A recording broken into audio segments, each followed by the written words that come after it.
Bonsoir à tous et bienvenue dans cette émission. Nous sommes le jeudi 17 mars. Imaginez un instant des étudiants dans la peau d'ambassadeurs ou de ministres des Affaires étrangères. Imaginez ensuite qu'on leur demande de trouver des solutions aux problèmes mondiaux. Ce sont des simulations réalistes organisées cette semaine à Rome par le Harvard Model United Nations. Les participants à cette conférence, ce sont des étudiants venus des 4 coins du monde. Et dans ce cadre-là, aujourd'hui, ils ont été reçus en audience par le pape. Dans son discours, le Saint-Père est revenu sur l'importance de la compassion. On écoute un résumé de son allocution. Dans son discours aux étudiants universitaires ce jeudi, le pape a voulu inviter les jeunes à prendre conscience de la diversité des talents et du potentiel de la famille humaine, ainsi que des rêves et des souffrances des différents peuples. Derrière les difficultés auxquelles le monde est confronté, a souligné le pape, il y a des visages, des hommes et des femmes, des jeunes et des personnes âgées, des familles et des individus qui luttent jour après jour pour subvenir aux besoins de leurs proches.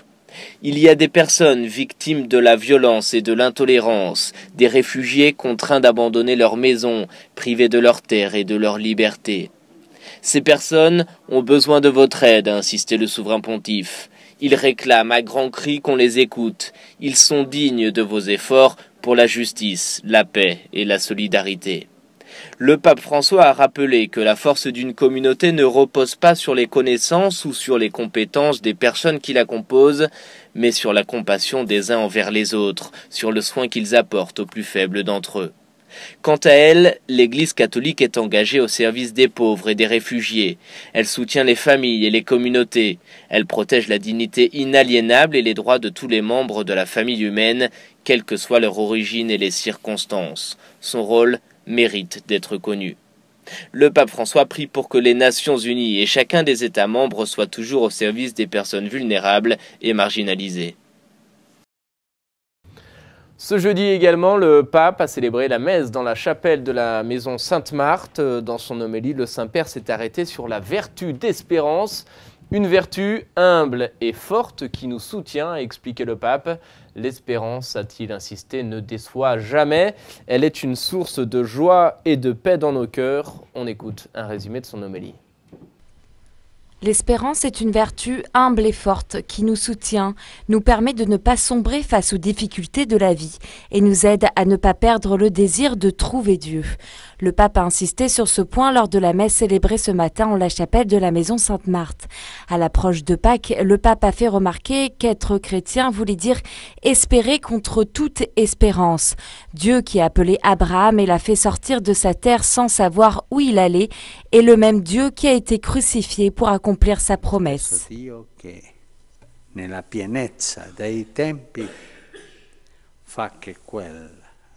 C'est le même Dieu qui, dans la plénitude des temps, fait en sorte que cette promesse devienne une réalité pour nous tous.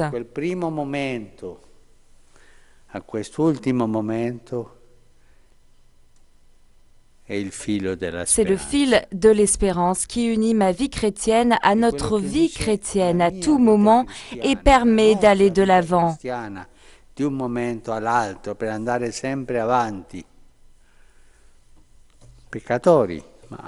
Pécheurs, mais en allant de l'avant.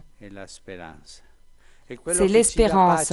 C'est celui qui nous donne la paix dans les mauvais moments, dans les moments les plus sombres de la vie. L'espérance ne déçoit pas. Elle est toujours là, silencieuse, humble, mais forte.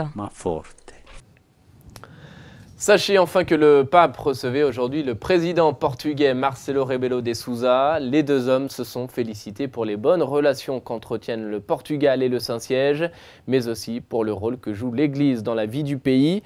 Lors de cette rencontre, ils ont notamment évoqué le débat sur la dignité de la personne et la famille.